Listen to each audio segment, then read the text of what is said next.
What's going on, everyone? Going to history, and today we're diving into a concept, a topic that we've covered a couple times on this channel before, and I think it's something that's up for conversation. I think it's something that definitely needs to be looked at and to be discussed, and it has to do with capital punishment. You know, a lot of the things we cover on this channel, we cover famous graves, we cover filming locations, we cover true crime, filming locations, theme parks, historic locations, political topics, and a lot more. And one of the things we looked at before was nitrogen hypoxia. It's a new form of execution method used to execute condemned prisoners here in the United States prison systems. And back in January, the very first person in the United States had been executed by nitrogen hypoxia. Essentially was placed in a facial helmet mask apparatus that would then send 100% pure nitrogen into the mask, and to the point that the oxygen versus nitrogen concentration would be to the point that the person's oxygen levels would drop and the person would eventually lose consciousness and then eventually pass away. Well, that's pretty much what happened on January 25th in Alabama, where the very first condemned prisoner was executed on January 25th.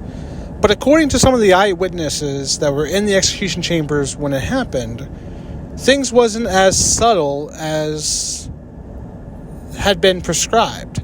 It's believed that nitrogen hypoxia was supposed to be the new age breaking way of executing condemned prisoners in the United States. It's supposed to be viewed as the saving grace, a way to get away from some of the challenges, some of the medical challenges, some of the legal challenges, some of the ethical challenges that came with capital punishment in relation to lethal injection. This is supposed to be seen as the humane way of carrying out the sentence of the death penalty. But according to these eyewitnesses, the condemned prisoner in this case did not go quietly into the night. He did not just close his eyes and take that last breath.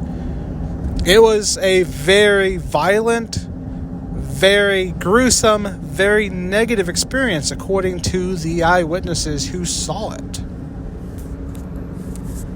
So a little bit of a backstory with to dive into.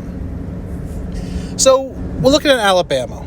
So we have Alabama, the very first person to be condemned or to be executed using nitrogen hypoxia. And this inmate's name was Kenneth Eugene Smith. And he spent more than 30 years on death row, essentially, for the murder of Elizabeth Sennett. So he was taken for a second time to the execution chamber on Thursday, January 25th of this year, 2024. And it was on that evening that he became the very first person to be executed with 100% nitrogen gas. One of the 5 members of the media who transported to the Holman Correctional Facility in Atmore to witness the execution spoke out about the haunting event and said they have never seen an execution unfold much like Smith's did. One of the eyewitnesses said that I have been to 4 previous executions and have never seen a condemned inmate thrash in the way that Kenneth Smith reacted to the nitrogen gas. What are your thoughts? Put down in the comments below. Do you think that nitrogen hypoxia, or the use of nitrogen gas to carry out executions, is a new, more humane way